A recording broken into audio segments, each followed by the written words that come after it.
guys, I'm using these disposable gloves.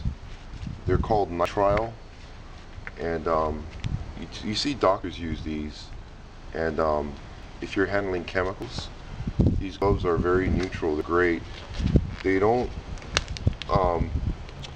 they're not great for long-term acetone or acids, but they do protect your hands against a lot of chemicals. And I started wearing these because I was forced to. I used to do a lot of machining, and the machine oils would get on my hands, and the oils contained a trace amount of sulfuric acid.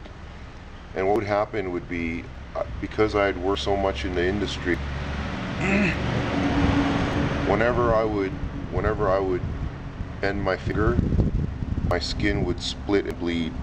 My skin would crack open and bleed, and it was just really painful. And it's been many years since I've worked on any of that machinery, but every now and then my skin will crack and bleed. And I used to put lotion on my hands every day, but it wasn't good enough. So now I wear these because I'm forced to wear these, and it ends up being great because I can just take them off and my hands are clean. And these are meant to be disposable, but you can wash your hands with soap, wash with the gloves on, and the gloves will be clean. And it's great. They work really great, and they're very tear resistant. They're very strong. Alright guys, you know, here's the thing about lubricating your chain. You need to use a lubricant that is designed for a motorcycle chain, not just any lubricant. If you make the mistake of using WD-40 or any old lubricant, you risk damage to your chain.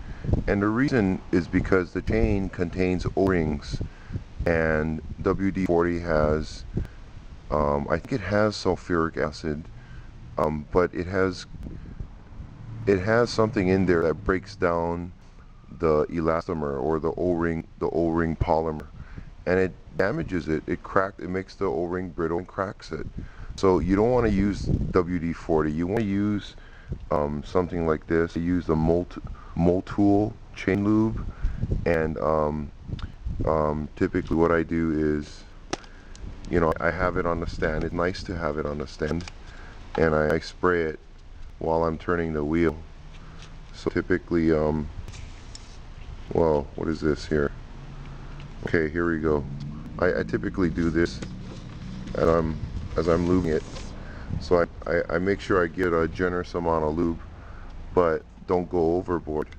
Now, if you have like a crummy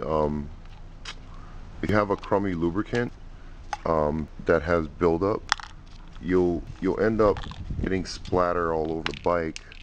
And what I mean by that is, you can see some splatter, evidence of splatter here, but up here what you'll see there's a lot of splatter, and it's awful. Let me zoom up there. Okay, you see this right here, this thing here, and it is just, I mean, this is just like grease. I mean, it's horrible. And some of it got on my white jacket, and it's as black as can be. It messes things up. I mean, look at this, man. It's awful. And it's really hard to wash off. I have to soak it in Clorox and scrub it now, and it's a bitch. So use the right lubricant.